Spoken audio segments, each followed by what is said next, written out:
Alright guys, welcome to this week's video. In today's video we are going to be going over some tips and tricks I learned to lose 40 pounds during 75 hard and go from this to this. Obviously, take most of my advice with a grain of salt. I'm not a nutritionist, I'm just going over some things that worked for me, and everybody's body is different. Everybody's body reacts to food and everything in different ways.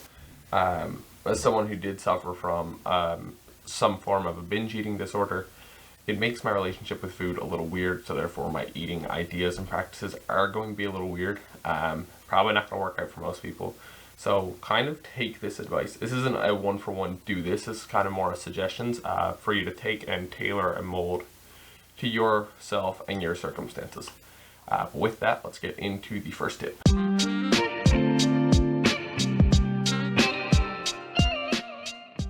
The first tip for losing weight is the simplest part. When it comes to losing weight, it breaks down into just one simple equation. Calories in, calories out. If you want to lose weight, your calories in have to be less than your calories out. If you want to gain weight, your calories in have to be more than your calories out. It breaks down, it's pretty simple. My second tip for weight loss that I've learned is dietary substitutions. Cutting out not necessarily cutting out junk food, finding ways that you could incorporate something similar to junk food in, and just making dietary substitutions. For example, cutting out sodas will save you about 150 calories a day. You want to leave? Switching over to regular sodas will save you about 150 calories a day. Same as switching from something like Gatorade to Gatorade Zero. Finding recipe substitutions, like I fucking love pizza. It's probably my favorite meal.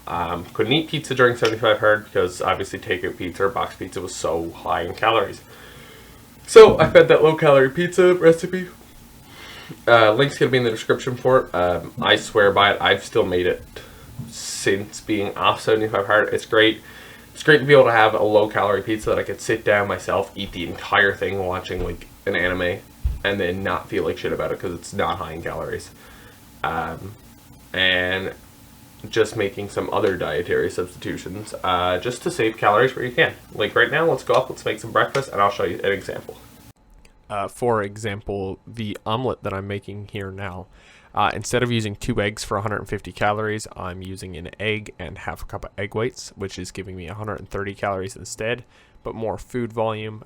Finding food that's the same calories but gives you more volume is huge, as it leaves you fuller for longer. And the cheese that I'm using here is also a low-fat Swiss. Not only is this 20 calories less per slice than most other cheeses, but this has a higher protein amount, allowing, again, for the protein to make you feel longer, as well as just getting more protein in your day. Alright, so the next weight loss tip is moving your body more. You need to burn calories in order for your body to start eating away its fat stores.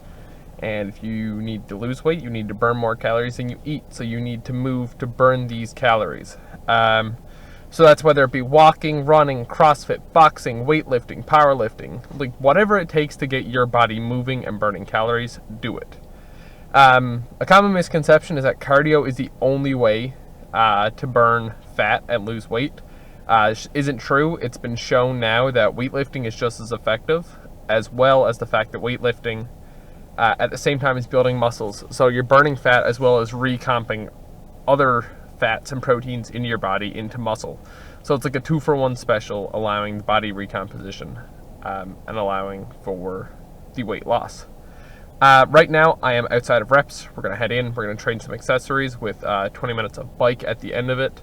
And then I'll check back with you guys for the next tip.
Meal prepping is huge for losing weight and living a healthier lifestyle. Myself, like many other people, I work your regular 9-to-5 job and train on top of that. I live 20 minutes away from the gym.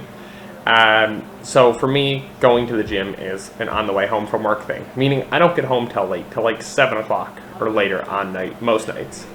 Last thing I want to do when I get home is take all the time, probably an hour or so, to cook something. So when that happens, your options are usually frozen meals, which are awful for your diet, like they're just terrible nutrition-wise, or fast food, which is not only terrible for diet and nutrition-wise, but it's also expensive. Shit costs money. So that's why if you're to meal prep, just take 1 day a week and meal prep. Set aside an hour or 2 hours. You could have food ready within 5 minutes when you get home. I meal prep every Sunday. Takes me a couple hours. And when I come home every day, it's literally just throw food in the microwave for 5 minutes, heat it back up, and it's good to go. You know what's in it, you know what the macros are, and it helps you stay consistent with your diet. And it avoids you buying fast food and spending money, and allows you to save that bit of money. So it's a win on both fronts. I have a video coming out on some meal prep recipes that I use, but that video is probably still a couple weeks out, just because where I only cook once a week. It's going to take me a couple weeks to accumulate some recipes for that video, but there is a meal prep video on the way. You want to know the biggest issue with diets? People restrict themselves way too much or take too big of a change in their diet and can't keep up with it. And that's why the next tip, find a diet you could stick to. People tend to be way too restrictive on a diet, and they find it to be hard as something they could stick to.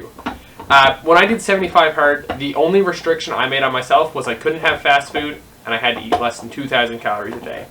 This allowed me to still eat junk food, I could still have ice cream, I could still have pizza, I could still have whatever I wanted, and in the end, it still all worked out, because I was still staying under my calorie deficit. This allowed me to actually stick to the diet, because it wasn't restricting what I was eating, it was just restricting the amount of what I was eating. Therefore, like I said, it allowed me to stick with it. I'm still following that for the most part. Still following those couple principles, and just allowing yourself to eat. Basically, all I'm saying, work your diet in a way that you can eat what you want, and just still have fun. Alright, so my next tip for trying to not step on a dog right here. My next tip for when it comes to weight loss is pay attention to your macros. Macros are hugely important. Obviously, stuff you want to be paying attention to anyway when it comes to eating and training. But they also affect your nutrition, how you gain weight, how you retain weight, and how your weight just affects you. First up, you got protein. Protein's your big building block. Anyone who's going to the gym is familiar with taking protein. It's kind of your middle ground from supplements. Again, from my understanding, I don't really know because I'm not a nutritionist. But it tends to sit in your system a little longer, and I always found that protein leaves you feeling fuller for longer. Therefore, it's a good thing to take to prevent yourself from eating more and more throughout the day. It also allows for great recovery in your body because your body needs protein to build muscle, allowing you, if your plans start to get jacked, get a body recomp, whatever, protein's your go-to. Next one to talk about is carbs. People love carbs. They're everyone's favorite enemy. They taste great. You got your chips, your breads, your garlic breads, pizzas, pastas, anything that makes you feel great and feel bloated as all hell. And the issue with carbs is, they don't even, for the most part, a lot of them aren't calorie dense. Pasta's the exception to that. Pasta's super calorie dense. But the problem with carbs is they're quick, your body breaks them down quick, and that's why a lot of people take carbs before the gym. It's great, your body breaks it down and you can use the fuel faster.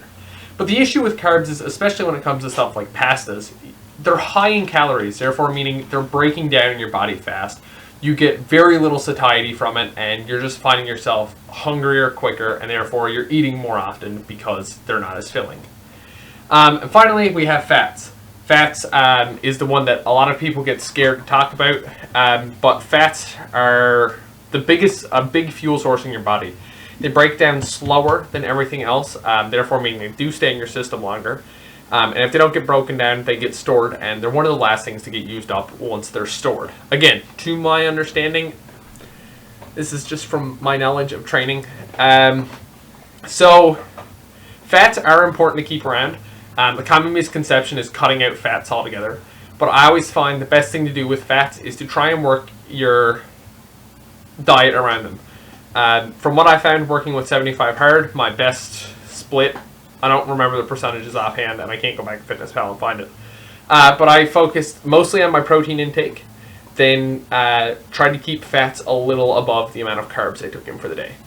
And again, if I was eating carbs, I'd eat carbs towards the end of the night when I was going to bed anyway.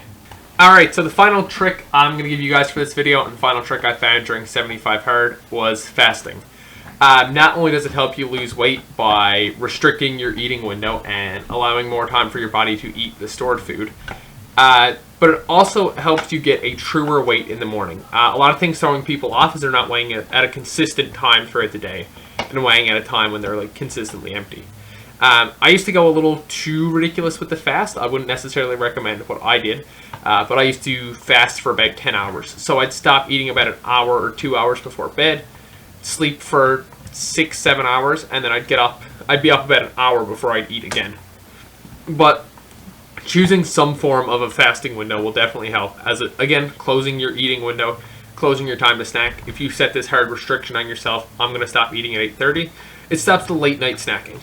But that is the last tip, and with that, the fast begins, and I will see you guys in the next video.